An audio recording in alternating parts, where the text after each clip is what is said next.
네, 오늘 말씀의 제목은 바울의 고별 설교 두 번째 시간입니다.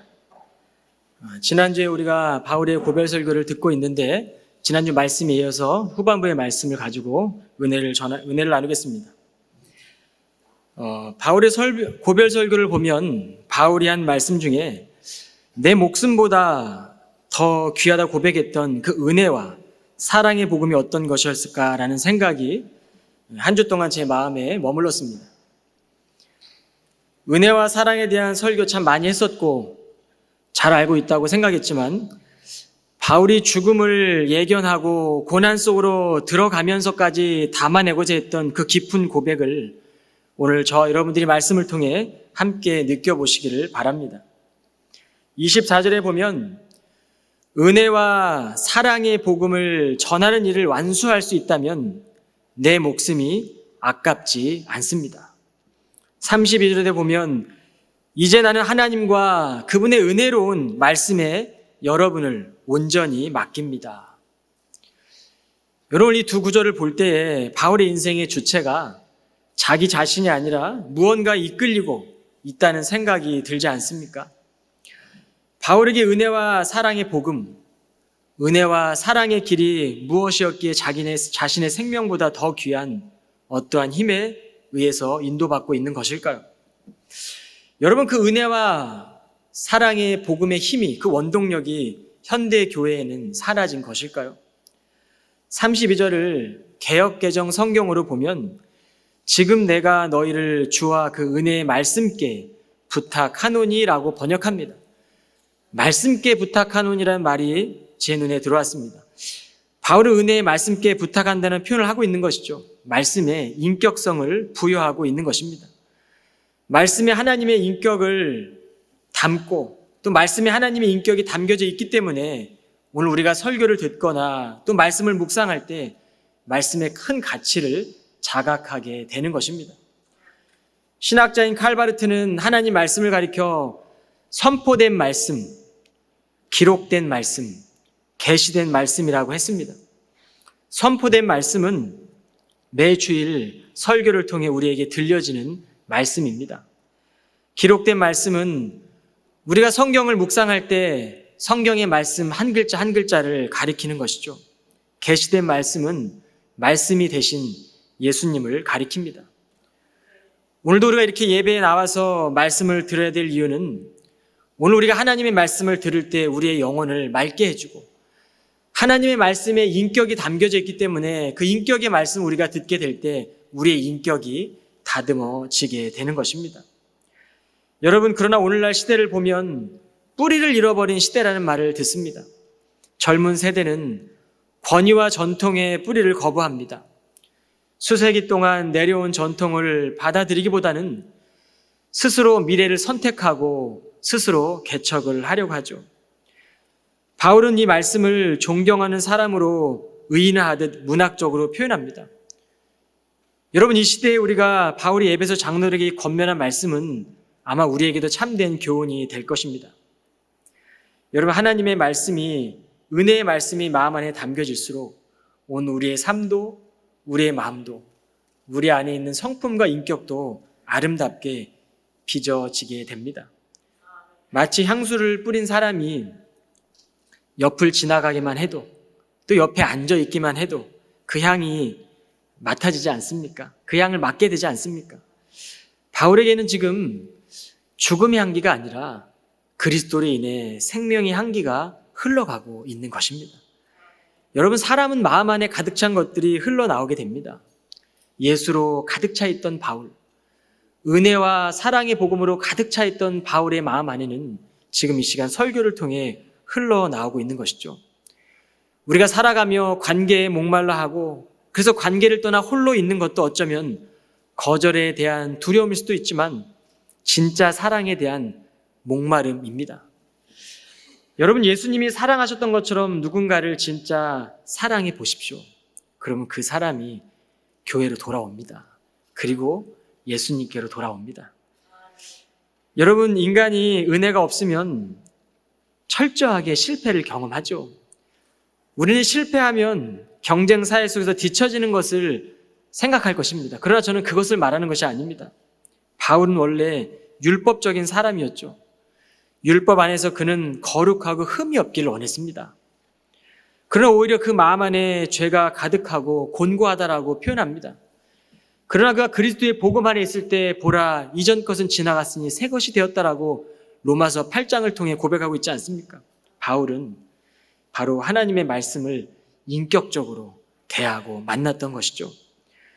여러분, 들려지는 말씀, 기록된 말씀, 우리와 함께 하시는 예수님의 말씀을 여러분 인격적으로 대하십시오. 바울이 하나님 말씀의 인격적인 관계 안으로 초대되어 보니까 은혜와 사랑의 복음을 전하는 사명자의 길을 걷게 된 것입니다. 이런 복음은 뛰어난 성과를 이루고 뛰어난 성적을 받게 해주는 그런 기쁜 소식이 아닙니다. 여러분, 하나님의 관계 안으로 오늘도 부르십니다. 그 관계 안에서 우리는 하나님의 복된 소식을 누리고 그 기쁨에 동참하게 되는 것이죠. 그러나 하나님의 뜻에 순종하는 사명자의 길을 걸어가다 보면 우리는 때로는 속상한 일을 만나게 됩니다. 그리고 때때로 참기 힘든 사람들을 만날 때도 있죠. 그래서 마음이 어렵기도 하지만 여러분, 우리를 위해 달려 돌아가신 예수 그리스도의 사랑, 또 오래 참아주신 예수님의 사랑을 기억하게 되면 속상한 마음이 위로받고 곤고했던 내 마음에 새 마음이 임하고 그런 일들을 생각할 때마다 하나님의 사랑이 우리 마음 안에 들어오는 것을 경험하지 않습니까? 하나님의 말씀에 온전히 맡길 때 오늘 바울은 우리의 신앙이 바로 세워질 것이고 거룩하게 구별된 사람들이 상속받는 유산을 차지하게 될 것이라고 말씀합니다. 여러분, 인간의 감정은 세상을 살면서 경험한 것들로 오염되고 왜곡되어 있습니다. 그러기에 믿음의 말씀을 들어도 학습된 생각과 경험에 의존하기 때문에 우리는 늘 도덕적인 교만, 율법적인 교만에 갇히게 되면 우리는 하나님과 분리되어 그 분리된 칸에서, 공간에서 방황하게 되는 것입니다. 성경을 묵상해도, 말씀을 읽어도 말씀은 거울이라고 하셨는데 말씀의 거울 앞에 내 자신의 연약함이 보이지 않으니까 말씀을 알아도 거룩한 종교성만 유지하게 되는 형식만 남는 것입니다. 여러분, 예수님의 사랑이 무엇입니까? 예수님은 자신을 핍박하고 조롱하는 이들에게, 또 십자가에서 자신의 몸을 찌르는 그 창과 못을 다시 빼내서 사랑의 손수건으로 그 피를 닦아주시고 나를 찌르냐고 얼마나 힘들었니라고 용서해 주신 것이 바로 예수님의 사랑입니다. 이것이 바로 하나님의 사랑입니다. 여러분, 이 사랑이 우리 안에 있습니까?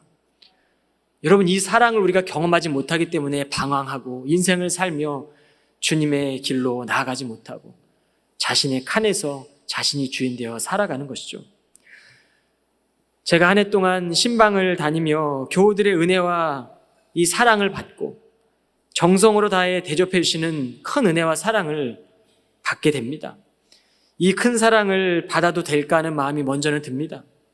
그러나 한편으로는 하나님이 허락하신 이 진짜 사랑과 은혜를 목사인 제가 경험하지 못한다면 하늘 가족 안에서 어떻게 우리가 하나님의 됨을, 하나됨을 경험할 수 있겠습니까? 여러분, 진짜 사랑과 은혜를 경험하면 우리는 하나가 되어지는 것입니다. 다른 많은 말을 건네지 않아도 하늘 가족으로의 기쁨을 누리게 되는 것이죠.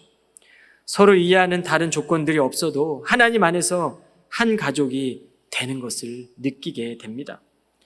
그러나 우리가 주님의 은혜가 사라지면, 주님의 사랑이 사라지면 우리의 입술의 말은 한없이 가벼워지고 작은 시련과 핍박에도 믿음이 요동치듯 흔들리게 되죠. 마음이 상하게 되면 우리의 믿음은 가야 할 길조차 찾지 못하고 방황하게 되는 것입니다. 제가 자녀를 낳고는 아니고 저희 사모가 낳았죠. 자녀를 키우다 보니까, 실제로 키우다 보니까 비로소 부모의 은혜를 느끼는 때를 경험합니다. 삶을 통해서 부모의 헌신을 실제로 경험하는 순간이 되기 때문입니다.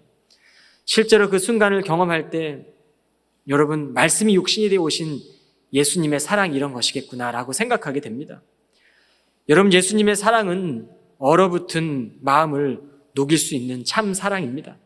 그분을 닮아가면 닮아갈수록, 예수님의 사랑을 경험하면 경험할수록 우리 안에 있던 교만과 독선적인 또 자기중심적인 태도에서 벗어나 겸손의 길로 나아가는 것입니다. 오늘 본문의 말씀으로 소개하지 않았지만 오늘 에베소 교회 리더십들에게 바울은 사명을 구체적으로 설명하고 있습니다. 25절로 31절에 보면 자신을 먼저 살피기 전에 양떼를 먼저 살피라고 말씀합니다. 에베소 교회를 떠나며 예수의 피로 사신 교회를 보살피라고 말하고 있습니다. 그리고 교회 내에 어그러진 말을 하는 사람이 일어나지 않도록 권면하고 있습니다. 여러분, 바울이 에베소 교회를 어떻게 세웠습니까? 지난 시간에 바울의 눈물과 겸손으로 3년 동안 매일 만나며 세웠던 교회가 바로 에베소 교회입니다. 아마 바울보다 젊었던 장로들이 오늘 이 설교를 들으면서 바울의 겸손과 눈물을 기억했을 것입니다. 그런 바울이 이제 자신이 떠난 후에 이 에베소 교회 공동체를 공격하는 자들이 들어올 텐데 그들을 흉악한 이리 때에 비유합니다. 이리 때는 흉악하고 잔인하죠. 거짓 선지자들의 특징은 선한 목자 되시는 예수와 대조되는데 양떼를 늑탈하고 어그러진 말을 한다는 것입니다.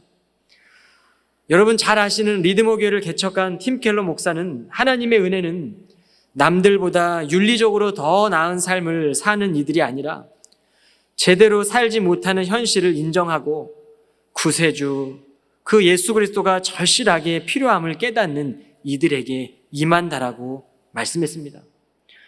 1989년 뉴욕의 리드모 교회를 설립하고 그가 올해 하나님의 품으로 가기 전에 몇 주 전에 녹화한 영상 메시지를 통해 교회 리더십들에게 공유를 했는데 그 3가지 메시지를 제가 소개하겠습니다. 첫째는 사명자는 칼날 위에 서라는 것입니다. 세상 속에 참여는 하되 동화되면 안 되고 구별되어 살아야 한다는 말씀을 남겼습니다. 두 번째는 소비만 하지 말고 투자하라는 것입니다. 여러분이 뉴욕에 와서 이력서를 넣고 행복한 교회 경험도 하고 싶고 뉴욕에 있는 좋은 음식점도 가고 싶겠지만 예수님께서 말씀하신 내 교회를 세우겠다는 말씀을 마음에 새기고 주님의 교회를 세우는 일에 여러분의 시간과 돈과 인생을 투자해야 한다는 말을 남겼습니다. 팀 켈러는 자신과 교회의 성공을 위해서가 아니라 바로 십자가에 매달려 피를 흘림으로 죄의 값을 치른 예수님을 전하며 살라는 것이죠. 이것이 바로 리디머의 뜻입니다. 여러분, 리디머 교회를 개척했던 팀 켈러 목사가 마지막으로 남긴 3번째 조언은 자신의 이름을 위한 명성과 자격에 대해서 걱정하지 말라는 것이었습니다. 여러분, 사역의 명성과 성공을 위해 그 일을 위해 그리스도인이 정체성을 삼을 경우에 이 일이 잘 풀려지지 않으면 당신은 완전한 실패한 것처럼 느껴질 것이기 때문이라고 마지막 조언을 합니다. 여러분, 교회는 세상과 다르죠. 그런데 우리가 현대 교회를 보면 세상과 다른 것보다는 동일한 것들이 참 많이 보입니다. 여러분, 교회에는 성공과 실패가 존재하지 않습니다. 오직 하나님의 사랑을 경험하고 나누는 장소입니다. 여러분, 진짜 사랑을 경험하면 가정이 변하고 교회가 변합니다. 세상만큼 성과를 내야 하고 세상보다 더 그럴듯하게 만들어 가야 한다는 생각을 하며 교회를 세우다 보면 교회가 세상의 방법으로 사람을 대하게 될 것이고 세상의 방법으로 교회를 경영하게 될 것입니다.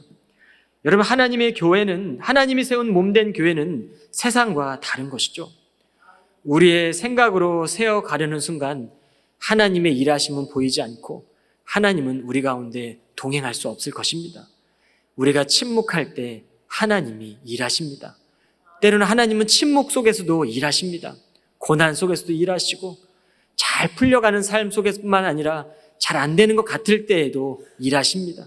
이것이 바로 하나님의 일하심의 방법이죠. 그러기에 우리는 참된 교회의 리더들이라고 한다면 이제 교회를 세우는데 나의 생각과 나의 유익이 아니라 하나님의 은혜가 있어야 한다는 것을 알아야 될 것입니다.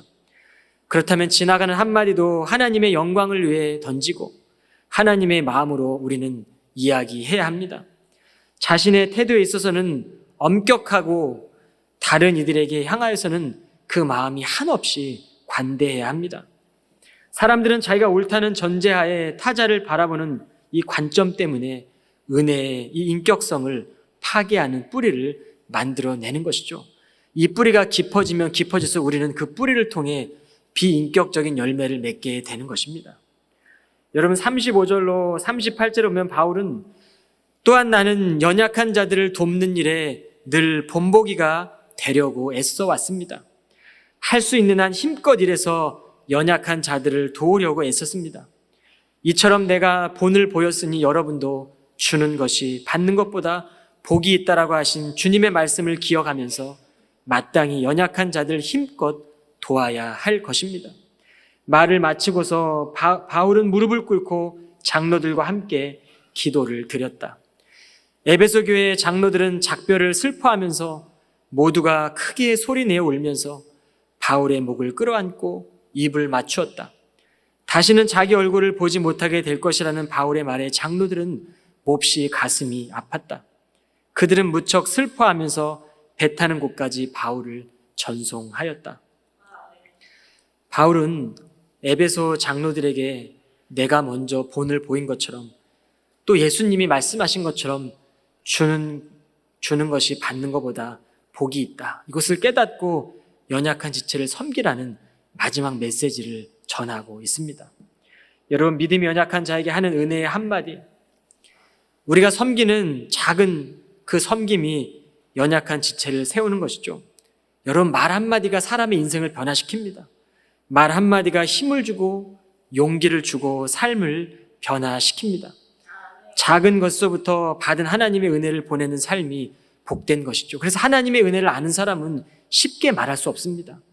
나의 입술은 더 무거워질 것이고 하나님의 말씀을 가슴에 품고 있다면 우리는 삶을 통해 주님을 닮아가는 일을 더욱더 애쓰게 되는 것이죠. 여러분, 믿음의 선한 싸움을 싸우시기를 바랍니다. 여러분, 싸움이 선한 싸움이지 않습니까? 복음은 주님의 거룩함을 세상 속에 선명하게 드러내는 것입니다. 바울이 표대를 향해 예수 안에서 하나님이 부르신 부름의 상을 위하여 달려간다고 말했습니다. 자신이 다름질하기를 향방 없는 것 같이 아니하고 싸우기를 허공을 치는 것 같이 아니한다라고 말했습니다. 사명자에게 꺾이지 않는 마음이 무엇입니까? 믿음의 선한 싸움이 무엇입니까? 예수님의 겸손을 겸비하는 것입니다. 우리는 예수님을 인생의 주인으로 여길 때 하나님이 누구인지를 경험하게 됩니다. 오직 예수님의 삶을 통해서, 예수님을 통해서 우리는 살아계신 그러나 보이지 않는 하나님을 경험하게 되는 것이죠. 믿음을 현실로 받아들인다는 것은 어쩌면 우리의 삶에 믿음의 경주자가 되어 부상을 당할 위험을 무릅쓰는 일일 수도 있고 그 위험한 순간에 놓이기도 하고 때로는 고난과 핍박으로 인해 우리의 마음에 상처가 남기도 하는 일인지 모르겠습니다. 그러나 그 믿음의 흔적은 사명자의 영성을 더욱 깊어지게 할 것입니다. 주님의 십자가 앞에 더 가까이 나아가게 할 것입니다. 여러분, 말씀해 보면 이제 바울은 내 얼굴을 다시는 보지 못하게 될 것이라고 설교합니다. 이 대목에서 바울은 자신의 죽음에 대해서 예견하고 있음을 우리는 알 수 있습니다. 그러나 어떻게 보면 모든 인간은 다 죽음을 통과해야 합니다. 죽음은 언젠가 모든 사람이 통과해야 할 관문 아니겠습니까? 죽음과 헤어짐의 두려움 속에서 바울은 사명을 택한 것입니다. 여러분, 우리에게 죽음의 두려움을 이길 믿음이 있습니까? 여러분, 사명을 붙드십시오. 사명을 붙드는 길 외에는 없습니다. 주님께서 허락하신 그 사명을 붙들고 살아가다 보면 죽음 앞에서도 우리의 열심이 아니라 주님께서 허락하신 사명을 기억하는 것이죠. 그리고 그 사명을 이어주는 것입니다. 그러기에 믿음은 그리스도께 운명을 맡기는 것입니다. 여러분, 죽음의 문을 통과할 때에는 우리가 그토록 사랑했던 가족도 대신할 수 없습니다. 누구도 대신할 수 없는 것이죠. 오직 인간의 죄로 인해 죽음의 자리까지 내려가신 예수님만이 죽음의 순간에도, 저와 여러분이 사랑하는 예수님만이 죽음의 순간에도 우리와 함께 할 수 있는 것입니다. 우리가 이 땅을 살아가면서 하늘에 속한 사람으로 어떻게 살아갈 수 있겠습니까? 이 믿음 붙들고 살아갈 때 주님이 저와 여러분에게 함께 하십니다. 오늘 사도 바울은 그 믿음으로 살아가라고 에베소 장로들에게 설교하고 있는 것이죠. 우리가 인생을 살며 경제적인 풍랑, 마음의 풍랑, 자녀의 문제의 풍랑, 또 여러 가지 인생의 풍랑들이 몰려올 때마다 여러분 주님이 함께하고 계심을 묵상하시고 그 풍랑 앞에서도 잠잠히 기다리다 보면 어느새 그 풍랑은 멈추게 됩니다. 바울은 마지막 설교를 다 마친 후에 무릎을 꿇고 모든 사람과 함께 기도합니다. 이 구절만으로도 이 바울의 간절함이 느껴지지 않습니까? 무릎을 꿇고 기도할 때 다 울며 목을 안고 입을 맞춥니다. 이것이 바로 밀레도 항구에서의 뜨거운 눈물이었습니다. 이제 더 이상 내가 사랑했던 사람을 볼 수 없는 것이죠. 그러니까 바울도 울고 에베소 장로들도 울었던 것입니다. 사랑하는 여러분, 믿음에 달려갈 길을 가면서 힘들고 어려울 때에는 편하고 쉬운 길을 선택하고 싶고 포기하고 싶은 마음이 들 때가 있죠. 그러나 주님이 보이신 길이 좁은 길이지 않습니까? 생명의 길이지 않습니까? 바울의 목을 안고 입을 맞추며 함께 기도하는 그 장면이 너무 진하게 그려지지 않습니까? 바울은 가야 할 길을 걸었기에 함께 했던 장로들을 뒤로하고 밀레도 항구에서부터 배를 탔던 것이죠.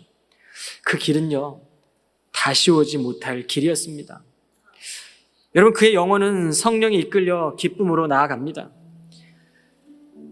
여러분, 오늘 그 바울의 의지를 사로잡았던 것은 성령의 힘이었습니다.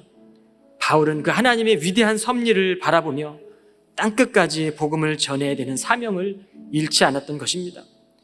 이 뜨거운 역사는 바울과 에베소 장로들에게만 있었을까요? 아닙니다. 지금도 여전히 계속되고 있습니다. 바울이 설교를 마친 후에 모두가 무릎을 꿇고 기도했던 것처럼 우리가 겸손함으로 무릎을 꿇고 누군가를 섬긴다면 우리의 삶과 교회와 가정 가운데 그 사랑이 뜨겁게 타오를 것입니다. 그리고 우리의 마음에 스멀스멀 차오르게 될 것입니다. 여러분, 바울이 탄 배는 방향 없이 떠났던 배가 아니죠. 여러분, 바울이 항해하며 그 배를 타고 봤던 그 바다를 한번 생각해 보십시오. 바울이 봤던 이 바다와 강물들은 주님께서 나를 위해 흘리신 은혜의 강물이구나. 바울이 그 배에 타서 자신의 죽음을 예견하며 갔던 그 고난의 길이 아니라 그 강물은 오늘 바울을 위로했던 보혈의 사랑의 강물이었습니다. 여러분, 그가 탄 배는 방향 없이 떠나가는 배가 아닙니다. 항구이신 하나님 아버지와 함께 키를 잡고 계시는 예수 그리스도와 함께 도체의 바람을 불게 하고 인도하시는 성령님과 함께 땅끝까지 복음을 전하는 항해였을 것입니다.